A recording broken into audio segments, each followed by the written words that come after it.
How we doing? Good. So that wraps up training camp. Again, I think it was productive. I think we got a lot of work done, practiced a lot of situational football. I think we competed extremely hard.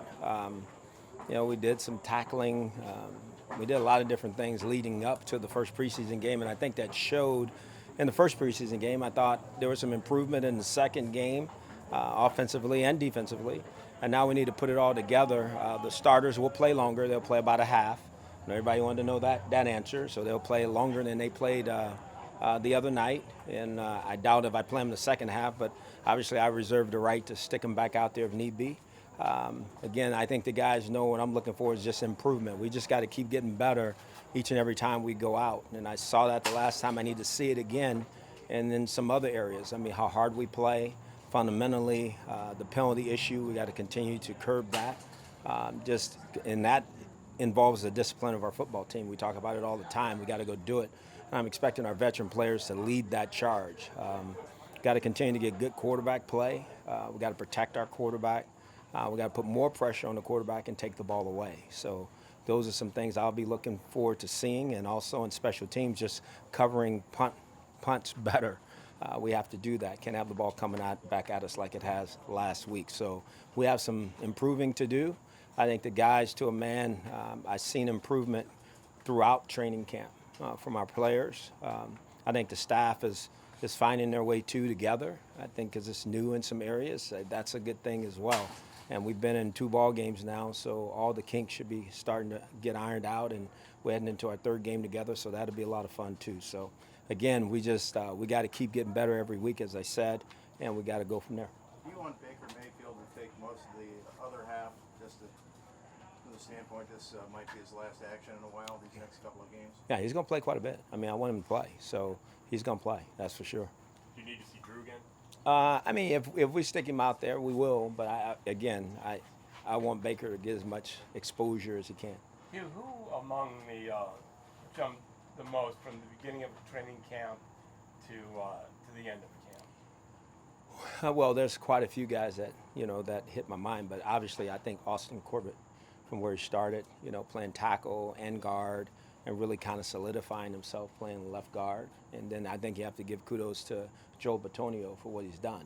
He's moved out to a new position, and I think the first 2 ball games he's held his own against some pretty good rushers. So that's impressive. I know when I watch Miles play and when I watch him practice, he's been phenomenal. And we expect him to be that way. He's the first pick of the draft. So that's been exciting. I'd be remiss if I didn't say Tyrod Taylor and what he's done on this football team since the day he walked in the building. At practice, his leadership, how he's conducted himself here in trying to do everything he can to help this organization get to winning. Again, there's so many players, as I said, I can talk about, but those are the guys that just hit my mind right now. I'm sorry if I'm forgetting anybody, but there's a lot of other players, too, on our football team that I think have made huge strides. When you look at a guy like Jannard Avery, the way he's built, and you see kind of how athletic he is and how fast he is, does that take you by surprise at all? No. That's what we saw when we were evaluating him.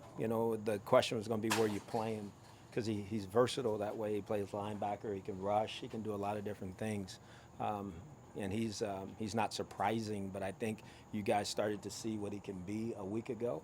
And I think the more he plays, the better he's going to get. I think he's going to be a real contributing member of our football team. Did you think he could get up to first-team reps already? I did, because I saw it. Yeah. No, I saw the tenacity, the relentlessness, the power, the speed. I mean, those things show up, and it's real. And it's against the first-team offense all the time, so he can do it. Hugh, what's your message to the young guys and the guys now that we're in late August who are almost out of chances? Well, I think they have to keep growing. You're talking about out of chances. I don't know that anybody's out yet until they're out. I just think to the young guys in general, they would be getting ready to play in an NCAA game. We're still in the grind, just getting done with training camp, trying to understand what the National Football League is really all about. It's not what they thought it was. A lot of guys play. All of a sudden, pretty soon, the team's going to get cut down, So it's really important to be at your best and put your best foot forward for 31 other teams.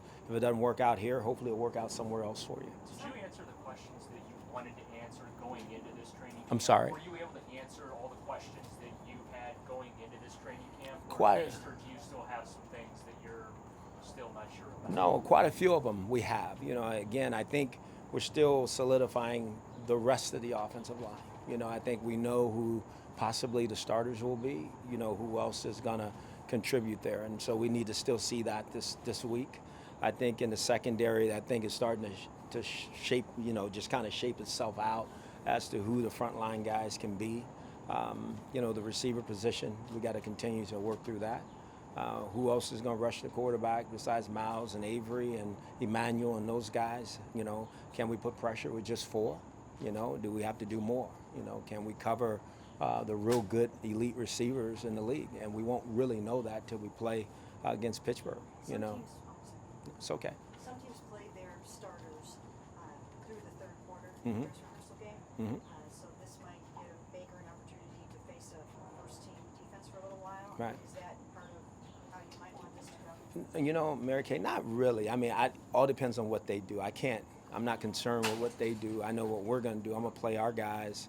I'm talking about the starters up through the half. And like I say, if I decide to stick them out there in the second half for a series, I will. But I don't, right now, my mind doesn't work that way. But I think on the other side of it, when Baker does go play, whoever he's playing against, he's playing against. Last week when he went in the game, he was still playing against a lot of guys who were ones last week. That's just part of it.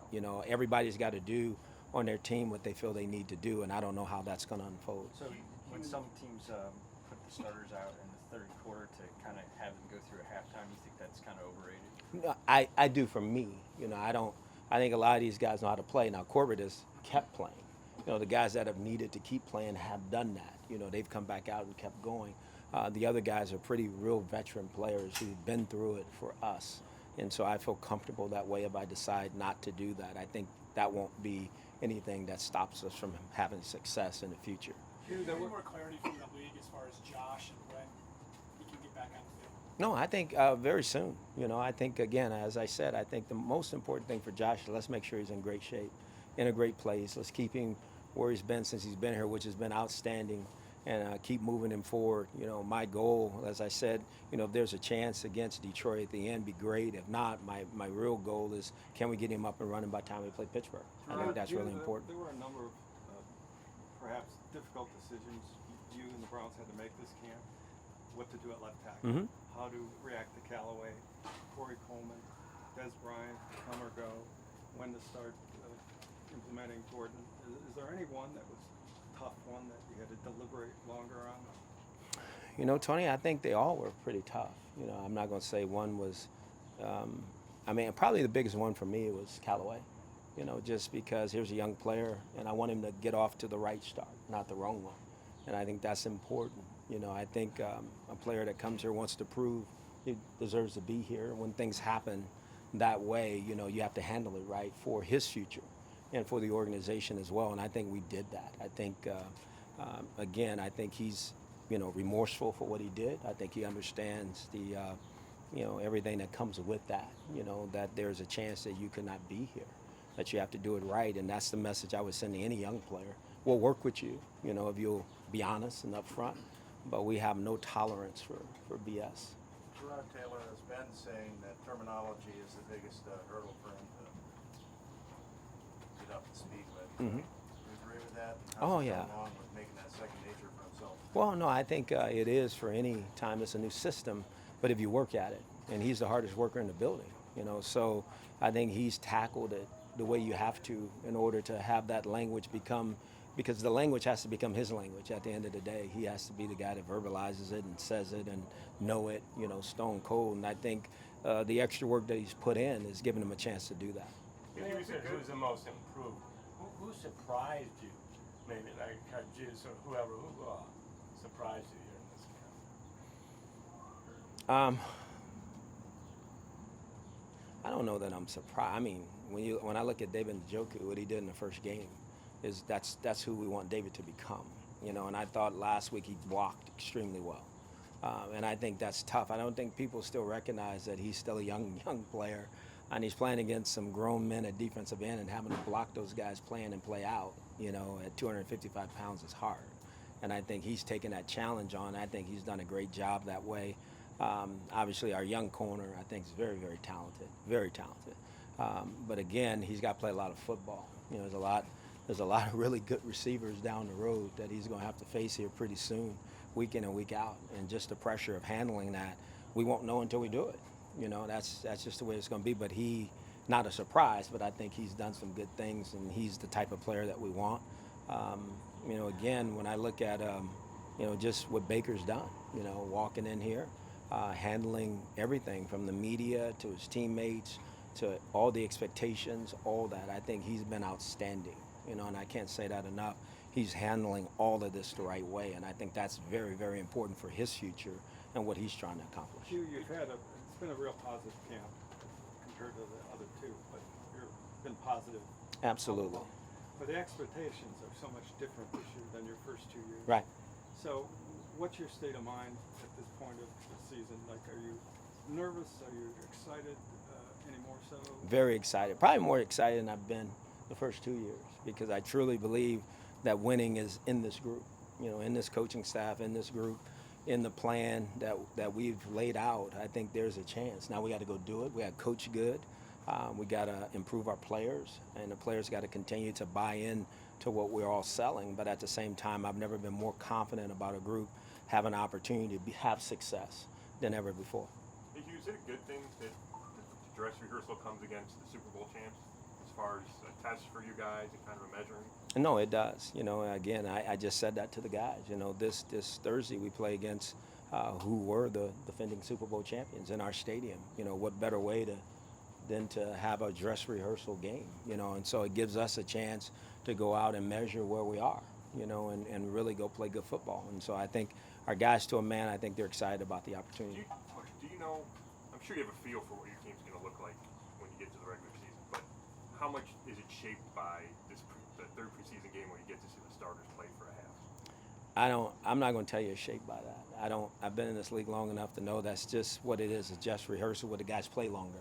You know, I think what it's really, our team is really shaped by how hard it's worked in training camp and the building blocks and the foundation that we've set, and how much has everybody truly bought in, you know, to how we go about our process of working in the classroom, working on the field, leaving here, getting rest, coming back and doing it again. I think that's what's going to give us the jump start to get our season headed in the right direction. How would you verbalize how important it will be for the team to get good quarterback play? Oh, it's paramount. I mean, it's it obviously, again, it's not forget the past, but I just think it is going to be the catalyst to us having an opportunity to change the narrative that's been here.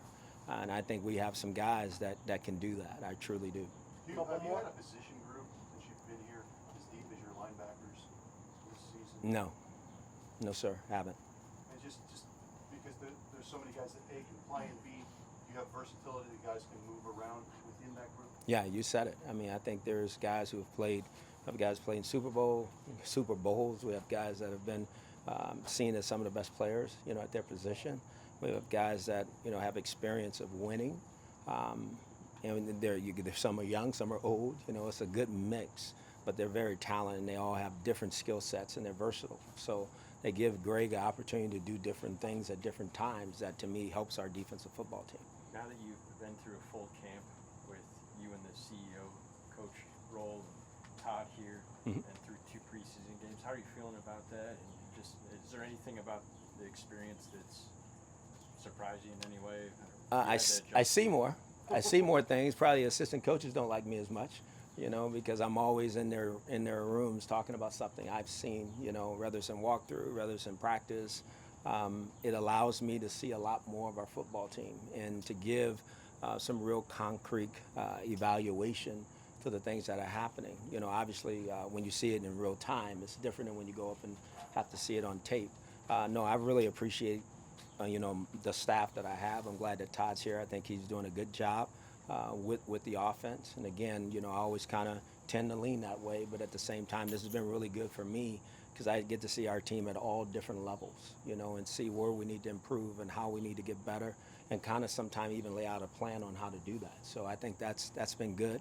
Again, you know, the season's going to be the season, but I kind of like where I am right now. You know, I got to continue to help our staff, help these players be the best they can be. You have some young guys that need a little bit of guidance, like Antonio Callaway. This camp breaks, and they disperse to their own situations. They're not in the confines and structure of the hotel.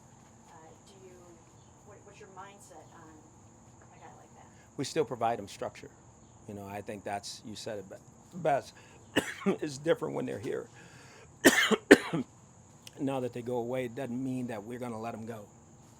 You know, we still have to provide that structure and leadership and give them some guidelines as they go. And I think we've done that. You know, we've sat down as a group with those players and we've kind of mapped out and laid out exactly what the expectation is. So for all of you, this is not, you guys go that way, we go this way. No, I mean, we're in this together and our job is to get them through all of this, you know, over the next 6-7 months, whatever that is, so that they can make it through the season the right way.